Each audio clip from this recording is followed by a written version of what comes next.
avez très bien dit, c'est depuis 6 mois de pause. La dernière réunion, c'était le 3 octobre. Et aujourd'hui, ça fait 6 mois, c'est vrai. Eh bien, c'est parce que justement, comme tous les Sénégalais l'ont constaté, l'état d'urgence médicale est levé. Et donc, ça nous autorise vraiment à pouvoir reprendre plus librement nos activités. Bon, cela aussi, on ne peut pas le dissocier de ce que nous avons vécu les temps derniers. Et il était important également de réunir les militants et responsables de la coalition pour échanger autour de la question et voir comment, en tout cas, remobiliser cette coalition-là, remobiliser les bases et donc les mettre en tout cas en ordre de bataille. Parce que les locales se pointent et il faudra bien se préparer à ces élections-là. On va présenter nos condoléances aux familles éplorées du Sénégal et en particulier du département de Bignona. Et cela nous a valu hier, samedi, d'aller faire un tour, avant-hier, je crois, le vendredi, d'aller faire un tour. En tout cas, la coalition a fait un tour pour présenter les condoléances. Et ça nous a conduit dans 4 familles, une à l'intérieur et 3 autres ici à la commune de Bignona, pour présenter les condoléances. Maintenant, qu'est-ce qui a valu ces manifestations, etc. Bon, c'est conséquent d'une situation qui s'est produite. Et une situation, j'allais dire, malheureuse. Ça aurait pu ne pas en arriver là. Ça aurait pu ne pas nous coûter ces morts. Malheureusement, bon, c'est comme ça, la vie des sociétés, elle est ainsi faite.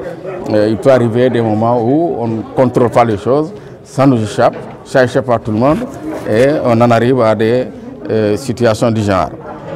Mais je dois avouer que ce qui a pu amplifier vraiment ce mouvement, nécessairement nous le savons, vous-même vous ne travaillez même plus, beaucoup de Sénégalais ne travaillaient plus, ou en tout cas vivaient mal l'état d'urgence sanitaire et cette situation créée par la Covid-19. Et donc ça a été vraiment, en tout cas, un terreau fertile pour, en tout cas, ce genre de manifestation qu'on a vécu. Et je pense, j'espère que nous ne les vivrons plus jamais dans ce pays. Absolument, c'est impératif. À situation nouvelle, démarche nouvelle. Donc forcément, nous allons tenir compte de tout cela, de tous ces facteurs, pour nous, en tout cas, nous repositionner et essayer de voir comment juguler cette situation qui a prévalu, et même dans nos villages. Alors donc, je pense que oui, ça va en tout cas donner lieu à une nouvelle démarche au niveau de notre coalition. Pas que vraiment la coalition est faiblie ou est faillie, non. Mais naturellement, il faut s'adapter. Il faut s'adapter pour pouvoir, en tout cas, résoudre les problèmes. La première mesure faite, je crois que nous en avons donné le coup d'envoi hier à Tchong, dans la commune de Tchong, nous avons tenu une réunion très importante qui a vraiment pu libérer la parole, donner la parole aux gens pour vraiment fustiger, non seulement fustiger, mais en tout cas remobiliser, lancer un appel aux militants et à tous les militants de Benno, et également aussi essayer de sensibiliser en face pour que ceux qui n'ont pas compris vraiment puissent se ressaisir et donc suivre la bonne marche, celle de Benno. Eh bien, la décision prise aujourd'hui, c'est que dans cette semaine, en tout cas d'ici le week-end, vous entendrez que chacune des communes du département de Bignona se réunira pour également faire la même chose, essayer de relancer, essayer de sensibiliser, essayer de partager, d'apprécier et de voir vraiment comment contenir cet état de malaise qui s'est un peu emparé de ce pays pour ces quelques jours, et je crois que ça va être bientôt un mauvais souvenir, Inch'Allah. Il est général, il est national s'il y a malaise. Le problème, c'est que le président lui-même l'a dit, il y a les politiques publiques qui sont là, il y a beaucoup de programmes qu'il a mis en œuvre, il y a beaucoup de financements également destinées aux jeunes femmes.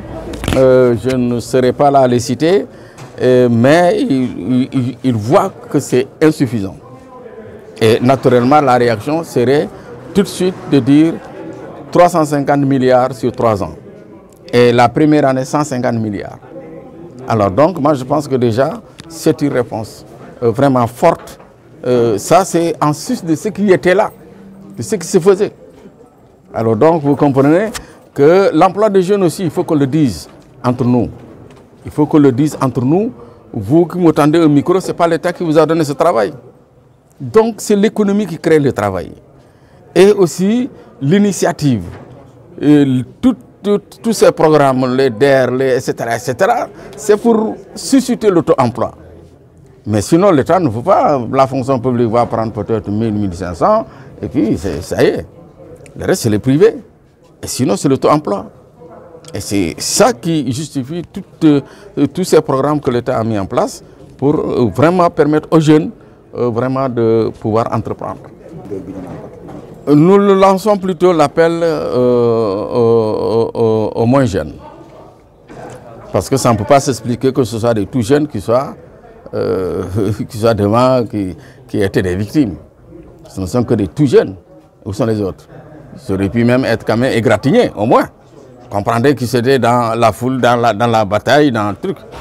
Mais ce ne sont que les jeunes. Donc l'appel, nous le lançons aux moins jeunes. Pour que quand même, vraiment, ils puissent vraiment éviter de jeter en pâture les jeunes. Ça, c'est important. Nous avons tous fait le constat que la plupart des victimes, vraiment, c'est des jeunes. La moyenne d'âge, c'est peut-être 19 ans.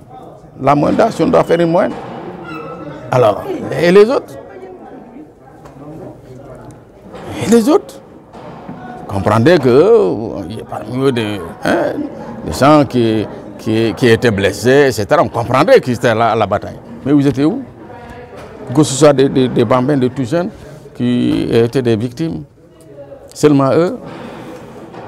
Alors donc, vraiment, c'est un appel que nous lançons aux moins jeunes et aux parents. Parce que ça aussi, c'est important. Et nous le lançons vraiment à la communauté entière. Que vraiment nous avons intérêt à apaiser cette situation pour que le Sénégal puisse faire face aux défis réels qui sont des défis de sécurité autour de nous, autour du Sénégal. Ça, c'est les défis réels. Qui, s'ils s'abattaient dans notre pays, eh bien, il n'y aurait plus d'État, il n'y aurait plus rien. Alors, je crois que c'est à ce niveau qu'il faut axer vraiment la réflexion. Justement, parlant de la paix. Notre avis, c'est celui du président de la République qui a pris acte de toutes ces bonnes actions, de toutes ces bonnes démarches qui aidaient à décrisper cette situation. Il a été à l'écoute de tout le monde. Il a reçu en tout cas toutes les bonnes volontés qui demandaient à œuvrer pour aider au retour justement de la tranquillité, de la sérénité. N'est-ce pas? Donc vraiment c'est ça aussi, vraiment notre vœu. Et nous partageons cela, nous encourageons toute personne qui serait dans cette démarche vraiment de retour de la paix totale dans ce pays. Et qu'on dépasse vraiment cette situation malheureuse qui a failli en tout cas coûter très cher à notre pays. C'est que Bignona avait fait déjà une déclaration, je crois que beaucoup d'entre vous l'ont vu. Bignona a fait hier, avant-hier, vendredi, jeudi, une tournée de présentation de condoléances. Hier, dans la commune de Tchonk, Benno Bokk Yakaar s'est réuni également. Aujourd'hui, c'est tout le Benno Bokk Yakaar du département. Et au terme de la rencontre, en dehors de notre résolution, nous avons décidé également d'adresser une motion de félicitations, d'encouragement à son Excellence, Monsieur le Président de la République.